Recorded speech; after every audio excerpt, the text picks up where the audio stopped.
आता आपण table insert करण्यासाठी क्रिएट या कमांडचा वापर केला.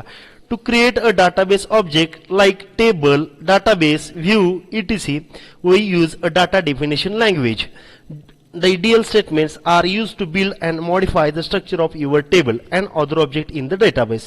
Create statement is used to create any database object. या ठिकाणी आपण काय केलेलं आहे तर syco नावाचा टेबल क्रिएट केलेला आहे. त्याचबरोबर आता बघा इन्सर्ट ही एक कमांड शिकलो आपण आणि सिलेक्ट ही एक कमांड शिकलोय. नेक्स्ट आपण आणखीन एखादी रो यामध्ये इन्सर्ट करूया. इन्सर्ट इनटू, आता या आपण रो इन्सर्ट करत असताना आपण काय करतोय की स्टँडर्ड, जसं मी तुम्हाला म्हटलं की एक स्टँडर्ड एखादी डेफिनेशन त्याच्या अनुसरून आपण ते पुढे टेबलमध्ये इन्सर्ट करत असतो.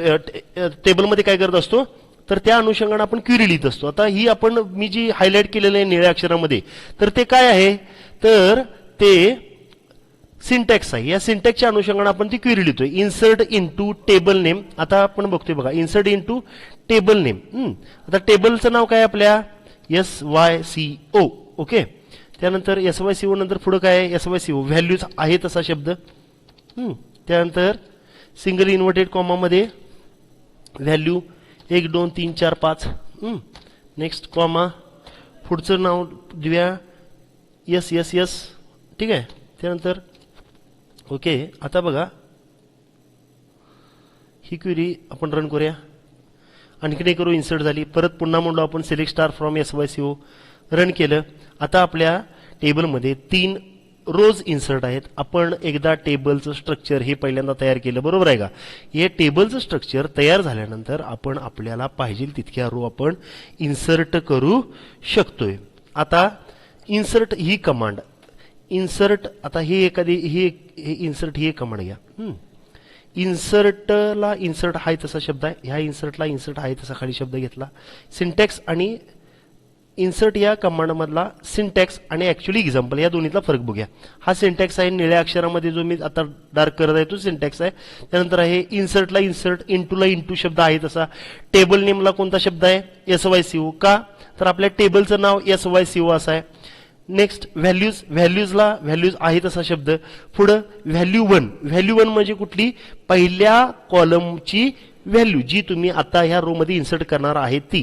आपण इथं पहिल्या कॉलमची व्हॅल्यू काय दिली 20 12 07 001 ही आपण पहिल्या केबलची व्हॅल्यू दिली. नेक्स्ट परतच्या पुढची व्हॅल्यू काय दिली या ठिकाणी कस्तुरी ही त्याला व्हॅल्यू दिली. अशा पद्धतीने आपण टेबलमध्ये एखादा टेबल तयार करणे, टेबलमध्ये एखादी व्हॅल्यू बघणे आणि त्या अनुषंगानं तो टेबलमध्ये व्हॅल्यू इन्सर्ट करणे आणि इन्सर्ट केलेल्या व्हॅल्यूज किंवा जो डाटाबेसमध्ये जसं कशा पद्धतीने टेबल क्रिएट झालेला आहे तो टेबल बघणे आपण या ठिकाणी डाटाबेसमध्ये आजच्या लेक्चरमध्ये शिकलो आहोत.